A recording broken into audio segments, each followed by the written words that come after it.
Halo semua teman Gizi, masih ingat YouTube channel Belajar Gizi? Lupa juga nggak apa-apa sih. Tapi ada baiknya kalian kalau misalnya lupa boleh cek link di bio IG aku @stefani_yesika atau di bio IG @belajargizi. Instagram @belajargizi. Nah, kali ini aku akan bahas tentang mineral sebagai kelanjutan dari video beberapa bulan yang lalu yang membahas tentang vitamin. Nah, aku harap teman-teman di sini dapat mengerti dan kalian boleh komen apa misalnya yang pengen aku bahas di video selanjutnya. Aku mohon maaf kalau misalnya baru sekian lamanya bisa bertemu lagi di YouTube channel Belajar Gizi untuk menjelaskan beberapa materi tentang gizi. Nah, happy watching buat semua teman-teman di sini. Jangan lupa buat like, comment, share, dan juga subscribe. Oke, see you in the video. Bye. Mineral merupakan bagian dari tubuh dan memegang peranan penting dalam pemeliharaan fungsi tubuh secara keseluruhan. Fungsi mineral ada 7. Yang pertama, untuk mempertahankan keseimbangan asam basa dalam tubuh. Yang kedua, sebagai komponen senyawa tubuh yang esensial, didapat dari menu makanan atau tidak dapat dibentuk oleh tubuh. Yang ketiga, sebagai katalis reaksi-reaksi biologi dalam tubuh. Yang keempat, memelihara keseimbangan air dalam tubuh. Yang kelima, transmisi impuls saraf. Yang keenam, mengatur kontraksi otot. Yang ketujuh, sebagai pertumbuhan jaringan tubuh. Mineral terbagi menjadi 2, ada mineral makro dan mineral mikro. Mineral makro terdiri dari natrium, klor, kalium, kalsium, fosfor, magnesium, dan sulfur. Mineral makro dibutuhkan lebih dari 100 mg per hari. Kita mulai dari natrium. Natrium ada sekitar 30-40% dalam tulang. Berfungsi untuk mengatur keseimbangan cairan, pH dan volume darah, membantu stimulasi saraf dan kontraksi otot. Angka kecukupan gizi natrium 500 hingga 2400 mg. Sumber natrium didapat dari garam dapur dan beberapa makanan hewani seperti makanan hasil laut, ada udang, ikan bawal, cumi, dan rajungan. Natrium juga terdapat di susu sapi, telur, ikan air tawar seperti ikan mas, ikan mujair, dan ikan gabus. Natrium juga banyak kita temui pada makanan yang diawetkan, seperti ikan asin selar, ikan asin pepetek, ikan asin gabus, dan ikan teri. Natrium juga sering kali kita temui dengan angka yang tinggi pada makanan instan. Natrium juga ada pada daging sapi dan ayam. Nah, natrium memang dibutuhkan tubuh, namun jika berlebih atau kurang, natrium dapat menyebabkan gangguan. Jika kekurangan natrium, tubuh akan mengalami kejang, apatis, kehilangan nafsu makan, dan juga ada keluhan diare, muntah, dan keringat berlebih. Biasanya terjadi pada saat seseorang menjalankan diet dengan natrium yang rendah. Nah, jika kita mengkonsumsi terlalu banyak natrium, dapat menyebabkan hipertensi atau tekanan darah tinggi dan juga edema atau pembengkakan di bagian tubuh tertentu. Kita lanjut ke klor. Klor terkonsentrasi dalam cairan cerebrospinal atau cairan yang mengalir di sekeliling otak. Fungsi klor sebagai keseimbangan elektrolit dalam tubuh diperlukan untuk pencernaan atau untuk menjaga keasaman lambung. Klor juga diperlukan untuk pertumbuhan, yaitu pembentukan cairan ekstraseluler seperti cairan sekresi tubuh, yaitu keringat dan air seni, pembentukan tulang, dan jaringan pengikat lainnya. Angka kecukupan gizi klor yaitu 750 mg. Sumber klor dapat kita temukan pada garam dapur dan makanan yang diolah dengan garam dapur, makanan hasil laut, susu, telur, dan daging. Akibat kekurangan klor, dalam keadaan normal, kekurangan klor jarang terjadi. Umumnya pada bayi yang tidak mengkonsumsi ASI, sebab ASI mengandung lebih banyak klorida daripada sufor atau susu formula. Kekurangan klor dapat terjadi dan menyebabkan muntah-muntah, diare kronis, dan keringat berlebih. Akibat kelebihan klor jarang terjadi.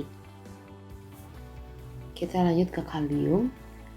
Kalium berfungsi dalam pengaturan keseimbangan asam basa tubuh, tekanan darah, pemeliharaan sel, dan membantu kontraksi otot, juga diperlukan dalam metabolisme karbohidrat dan protein. Angka kecukupan harian kalium satu hari dibutuhkan 2000 mg. Sumbernya itu terdapat pada buah dan sayur secara umum.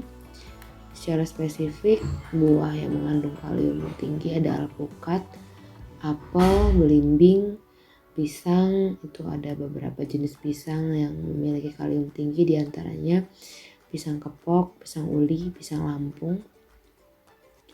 Lalu ada jeruk manis, pepaya, jambu air. Untuk sayurannya ada bayam, ada cesim, ada kangkung, ada kacang panjang, labu kuning, dan nangka muda. Susu sapi juga mengandung kalium, daging sapi juga mengandung kalium, kentang, dan kacang-kacangan seperti kacang Bogor, kacang kenari, kacang merah, susu kacang, kacang hijau, dan kacang Arab. Akibat kekurangan kalium jarang terjadi sepanjang seseorang cukup makan sayuran dan buah segar. Defisiensi atau kekurangan kalium terjadi pada anak. Biasanya akibatnya adalah diare dan muntah-muntah. Nah, akibat kelebihan kalium itu biasanya terjadi pada pasien dengan gangguan ginjal, sehingga ginjalnya tidak dapat mensekresi atau mengeluarkan kelebihan kalium tubuh. Keadaan tersebut sering dinamakan dengan hiperkalemia. Gejala hiperkalemia diantaranya gangguan koordinasi otot dalam keadaan berat, dan jantung dapat berhenti bekerja. Kita lanjut ke sulfur. Sulfur berasal dari makanan yang mengandung protein atau asam amino. Fungsi sulfur diperlukan untuk sintesis zat-zat penting dalam tubuh, juga detoksifikasi tubuh. Sumber sulfur ada pada semua sumber protein. Kecukupan sehari sulfur tidak ditetapkan dan hingga sekarang belum diketahui adanya kekurangan sulfur. Kita tidak akan kekurangan sulfur bila makanan kita cukup mengandung protein. Kita lanjut ke mineral mikro. Mineral mikro dibutuhkan kurang dari 100 mg sehari. Terdiri dari besi, seng, tembaga, iodium, mangan, fluor, molibdenum, kobalt, selenium, kromium, timah, nikel, vanadium, dan silikon. Namun kali ini kita tidak akan membahas semuanya.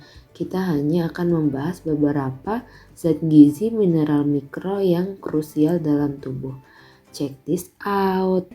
Zat besi atau Fe terdapat dalam hemoglobin darah sekitar 70% dan 30% dalam hati atau dalam liver, limpa kecil, dan sumsum tulang belakang. Komponen hemoglobin darah berperan dalam transfer oksigen, diperlukan untuk penggunaan energi sebagai bagian kegiatan metabolisme sel dan sistem kekebalan tubuh. Angka kecukupan gizi zat besi pada laki-laki itu 13 mg sehari dan pada perempuan sekitar 26 mg sehari. Sumber dari zat besi pada makanan dapat kita temui pada hati hewan, daging sapi, kuning telur, udang, serealia yang difortifikasi seperti terigu, kacang-kacangan, dan olahannya seperti tempe, tahu, kacang merah, dan kacang hijau. Sayuran hijau seperti bayam, kangkung, daun singkong, daun bangun-bangun, daun kenikir, sawi, dan bunga pepaya juga mengandung zat besi.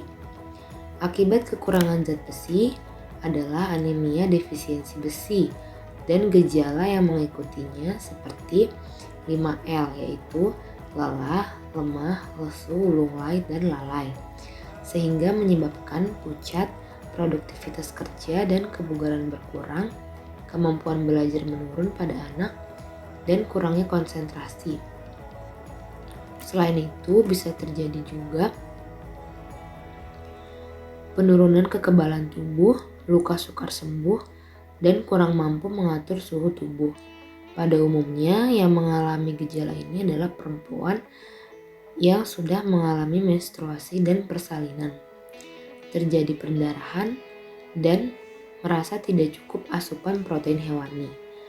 Nah, jika ini terjadi, dapat diatasi dengan konsumsi suplemen zat besi seperti tablet tambah darah seminggu sekali untuk mencegah anemia.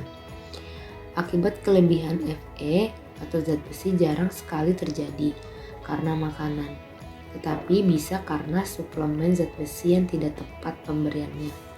Gejalanya adalah muntah, mual, diare, denyut jantung meningkat, sakit kepala, mengigau, dan pingsan. Kita lanjut ke zinc. Zinc berperan dalam metabolisme DNA, reaksi kekebalan tubuh, alat bantu angkut vitamin A, kesembuhan luka, pembentukan sperma, dan perkembangan normal janin.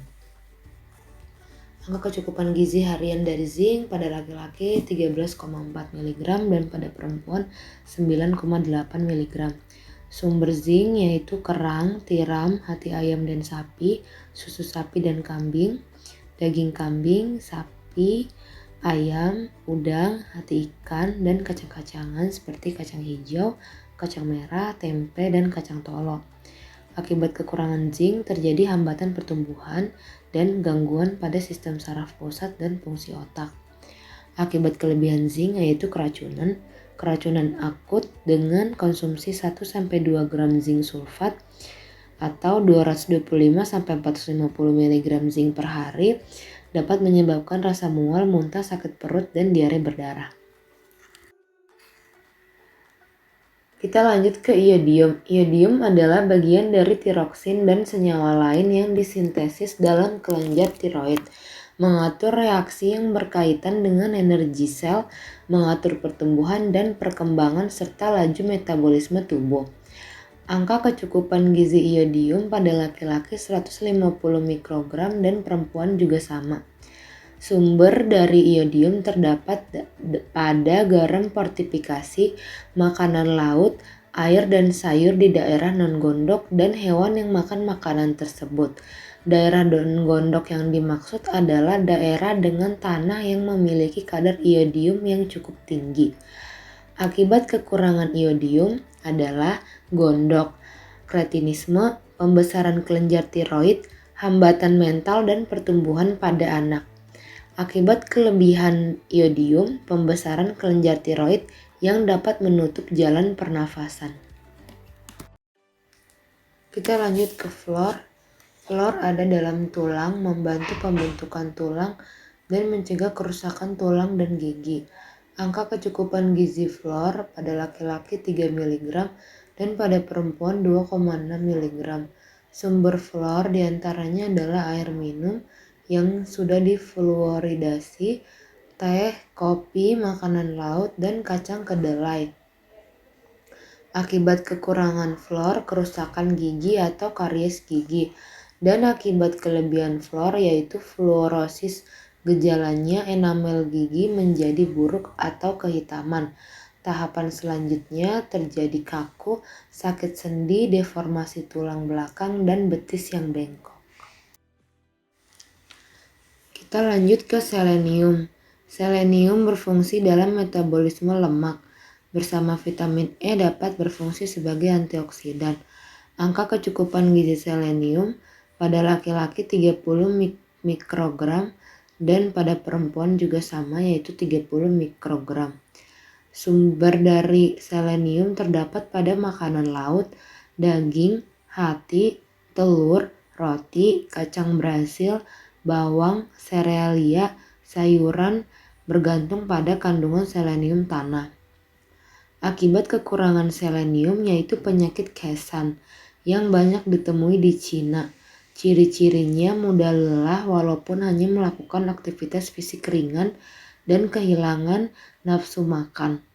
Akibat kelebihan selenium dapat menyebabkan keracunan yang dikenal dengan istilah selenosis. Gejalanya mual, muntah, cepat lelah, rambut rontok, dan pertumbuhan yang tidak normal. Kita lanjut ke kromium. Kromium berperan dalam metabolisme karbohidrat dan lemak, memudahkan masuknya glukosa ke dalam sel atau proses pelepasan energi sehingga membantu insulin untuk mengontrol kadar gula darah. Angka kecukupan gizi kromium tidak ditetapkan, yaitu sekitar 0,05 sampai 0,2 mg aman untuk dikonsumsi. Sumber kromium ialah biji-bijian, serealia utuh, hasil laut, dan daging.